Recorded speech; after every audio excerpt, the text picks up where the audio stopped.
I once said, if you want to liberate a society, all you need is the internet. I was wrong. I said those words back in 2011, when a Facebook page I anonymously created helped spark the Egyptian revolution. The Arab Spring revealed social media's greatest potential, but it also exposed its greatest shortcomings. The same tool that united us to topple dictators eventually tore us apart. I would like to share my own experience in using social media for activism and talk about some of the challenges I have personally faced and what could we do about them. In the early 2000s, Arabs were flooding the web, thirsty for knowledge, for opportunities, for connecting with the rest of the people around the globe. We escaped our frustrating political realities and lived a virtual alternative life. Just like many of them, I was completely apolitical until 2009. At the time, when I logged into social media, I started seeing more and more Egyptians aspiring for political change in the country. It felt like I was not alone. In June 2010, internet changed my life forever. While browsing Facebook, I saw a photo, a terrifying photo, of a tortured dead body of a young Egyptian guy. His name was Khalid Said. Khalid was a 29-year-old Alexandrian who was killed by police. I saw myself in his picture. I thought I could be Khalid. I could not sleep that night, and I decided to do something. I anonymously created a Facebook page and called it "We Are All Khalid Said." In just 3 days, the page had over 100,000 people, fellow Egyptians, who shared the same concern. Whatever that is happening got to stop. I recruited my co-admin, Abdurrahman Mansour. We worked together for hours and hours. We were crowdsourcing ideas from the people. We're engaging them. We're calling collectively for actions and sharing news that the regime did not want Egyptians to know. The page became the most followed page in the Arab world. It had more fans than established media organizations and even top celebrities. On January 14, 2011, Ben Ali fled out of Tunisia after mounting protests against his regime. I saw a spark of hope. Egyptians on social media were wondering, if Tunisia did it, why can't we? I posted an event on Facebook and called it a revolution against corruption, injustice, and dictatorship. I posed a question to the 300,000 users of the page at the time. Today is 14th of January. 25th of January is the police day. It's a national holiday. If 100,000 of us take to the streets of Cairo, no one is going to stop us. I wonder if we could do it. In just a few days, the invitation reached over 1 million people, and over 100,000 people confirmed attendance. Social media was crucial for this campaign. It helped a decentralized movement arise. It made people realize that they were not alone, and it made it impossible for the regime to stop it. At the time, they didn't even understand it. And on January 25th, Egyptians flooded the streets of Cairo and other cities, calling for change, breaking the barrier of fear, and announcing a new era. Then came the consequences. A few hours before the regime cut off the internet and telecommunications, I was walking in a dark street in Cairo around midnight. I had just tweeted, "Pray for Egypt. The government must be planning a massacre tomorrow." I was hit hard on my head. I lost my balance and fell down to find 4 armed men surrounding me. One covered my mouth, and the others paralyzed me. I knew I was being kidnapped by state security. I found myself in a cell handcuffed, blindfolded. I was terrified. So was my family, who started looking for me in hospitals, police stations, and even morgues. After my disappearance, a few of my fellow colleagues who knew I was the admin of the page told the media about my connection with that page and that I was likely arrested by state security. My colleagues at Google started a search campaign trying to find me, and the fellow protesters in the square demanded my release. After 11 days of complete darkness, I was set free. And 3 days later, Mubarak was forced to step down. It was the most inspiring and empowering moment of my life. It was a time of great hope. Egyptians lived a utopia for 18 days during the revolution. They all shared the belief that we could actually live together despite our differences, that Egypt after Mubarak would be for all. But unfortunately, the post-revolution events were like a punch in the gut. The euphoria faded.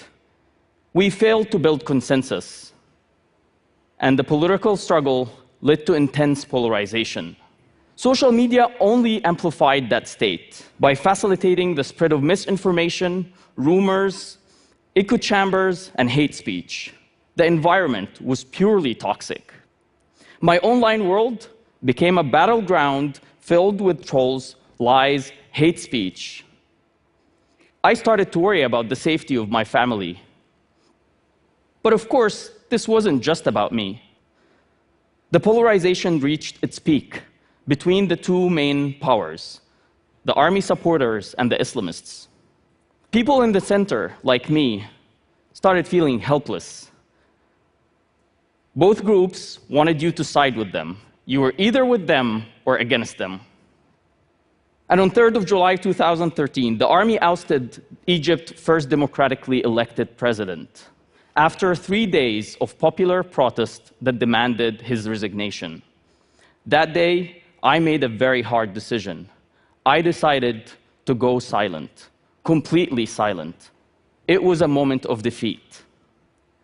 I stayed silent for more than 2 years, and I used the time to reflect on everything that happened, trying to understand why did it happen.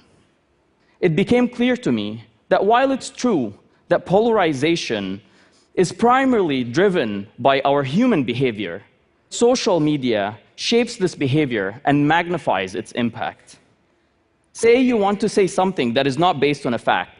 Pick a fight or ignore someone that you don't like. This is all natural human impulses, but because of technology, acting on these impulses is only one click away.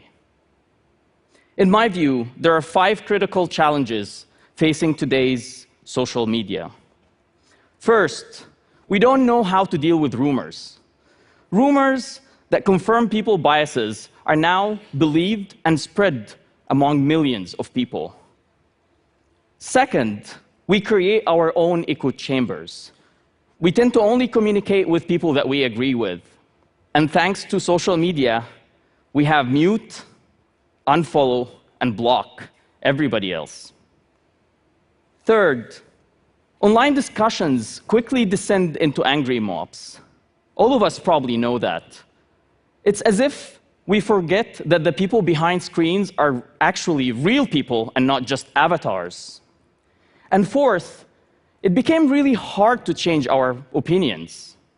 Because of the speed and brevity of social media, we are forced to jump into conclusions and write sharp opinions in 140 characters about complex world affairs. And once we do that, it lives forever on the internet, and we are less motivated to change these views, even when new evidence arises. Fifth, and in my point of view, this is the most critical. Today, our social media experiences are designed in a way that favors broadcasting over engagements, posts over discussions, shallow comments over deep conversations. It's as if we agreed that we are here to talk at each other instead of talking with each other. I witnessed how these critical challenges contributed to an already polarized Egyptian society. But this is not just about Egypt. Polarization is going on the rise in the whole world.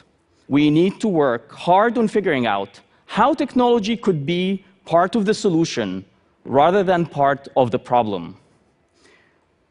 There's a lot of debate today on how to combat online harassment and fight trolls. This is so important. No one could argue against that. But we need to also think about how to design social media experiences that promote civility and reward thoughtfulness. I know for a fact, if I write a post that is more sensational, more one-sided, sometimes angry and aggressive, I get to have more people see that post. I will get more attention. But what if we put more focus on quality? What is more important, the total number of readers of a post you write, or who are the people who have impact that read what you write? Couldn't we just give people more incentives to engage in conversations rather than just broadcasting opinions all the time? Or reward people for reading and responding to views that they disagree with? And also make it socially acceptable that we change our minds, or probably even reward that.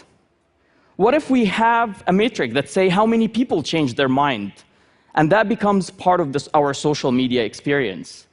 If I could track how many people are changing their minds, I'd probably write more thoughtfully, trying to do that, rather than appealing to the people who already agree with me and liking because I just confirmed their biases. We also need to think about effective crowdsourcing mechanisms to fact-check widely spread online information and reward people who take part of that. In essence, we need to rethink today's social media ecosystem and redesign its experiences to reward thoughtfulness, civility, and mutual understanding. As a believer in the internet, I teamed up with a few friends, started a new project trying to find answers and explore possibilities. Our first product is a new media platform for conversations. We're hosting conversations that promote mutual understanding and hopefully change minds. We don't claim to have the answers, but we started experimenting with different discussions about very divisive issues, such as race, gun control, the refugee debate, relationship between Islam and terrorism. These are conversations that matter. Today, at least 1 out of 3 people on the planet have access to the internet. But part of this internet is being held captive by the least noble aspects of our human behavior. 5 years ago, I said, if you want to liberate the society, all you need is the internet. Today, I believe if we want to liberate the society, we first need to liberate the internet. Thank you very much.